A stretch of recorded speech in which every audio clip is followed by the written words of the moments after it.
আজকে আপনারা যেই কষ্টগুলো উপভোগ করতেছেন, রোগ শোক, বিভিন্ন রকম মন খারাপ, ঘুম হয় না, টেনশন, দুশ্চিন্তা, হতাশা, শক্তি নেই, এনার্জি নাই, পুরুষত্ব নাই, নারীত্ব নাই, বাচ্চা হয় না, পিসিওএস, পিসিওডি ইত্যাদি ইত্যাদি, ফ্যাটি লিভার, উচ্চ রক্তচাপ, ইনসুলিন মারতে মারতে ঝাঁঝরা হয়ে যাচ্ছেন, কিছু না খেলেও এখন ওজন বাড়ে, ইত্যাদি ইত্যাদি।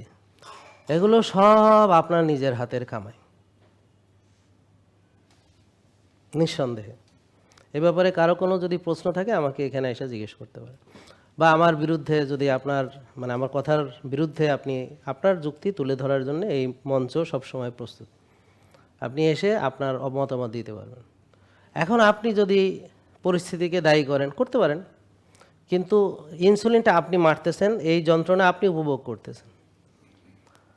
আপনি আজকে ক্যান্সার হয়েছে, আপনি উপভোগ করতেছেন ক্যান্সারের যন্ত্রণা। এখন যাকেই দোষ দেন না কেন, দোষারোপ করেন না কেন, আপনার ক্যান্সারের যন্ত্রণা লাঘব হবে না, সাফারিংস কমে যাবে না। এটা একটু বোঝার চেষ্টা করেন। আপনার করণীয়র সঙ্গে আপনার রেজাল্ট সম্পর্কিত। কেন করেছেন এটা কোনো ইম্পর্টেন্ট বিষয় নয়, বুঝেন নাই? আমি আপনার মাথায় জোরে বাড়ি দেব, মাথাটা 2 ভাগ হয়ে যাবে। কেন দিছি এটা ইম্পর্টেন্ট না, ইম্পর্টেন্ট হলো বাড়ি দিছি এবং মাথা 2 ভাগ হয়েছে।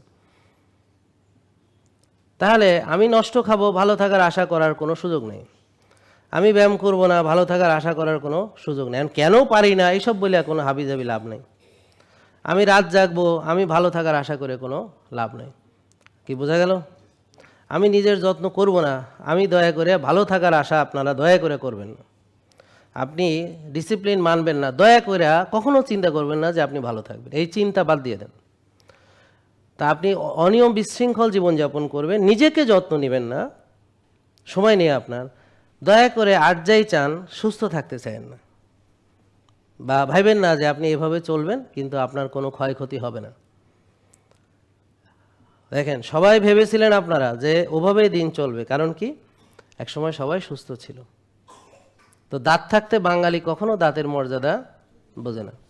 তো যখন সে সুস্থ ছিল, সুস্থতাকে সে 0 মর্যাদা দিয়েছেন অথবা মাইনাস, তখন সে প্রায়োরিটি দিয়েছে তার প্রতিষ্ঠা, টাকা, ব্যবসা, অথবা সন্তান, পরিবার, পরিজন ইত্যাদি অনেক কিছুতে।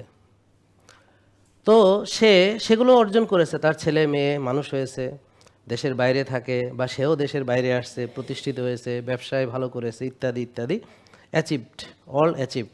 শুধু নাই হলো তার নিজের স্বাস্থ্যটা। এখন সাথে 10-12টা ওষুধ, 2-4টা রিং, বা কারো ওপেন হার্ট, বুঝতে পারছেন, বা ওই লাইনে যাচ্ছে, ইত্যাদি ইত্যাদি। দেখেন মেলে কিনা আমার কথাগুলো, কিন্তু একটু কঠিন, একটু সত্য হলেও তিতা বেশি।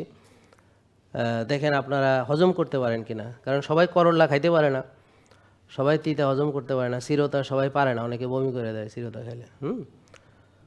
তো এটার উপর উপকার আছে, কিন্তু করল্লা খাইতে পারলে, হ্যাঁ, আবার করল্লার জুসও খায় কেউ কেউ, সেটারও উপকার আছে। অনেক বেশি খাওয়া দরকার তাও না, অল্প খেলেই হয়, তারপর উপকার আছে এটার। তো উপকারী জিনিসগুলো কেমন যেন একটু তিতা হয়। জেকে লাইফস্টাইল লিমিটেড, ওষুধ মুক্ত সুস্থ জীবন।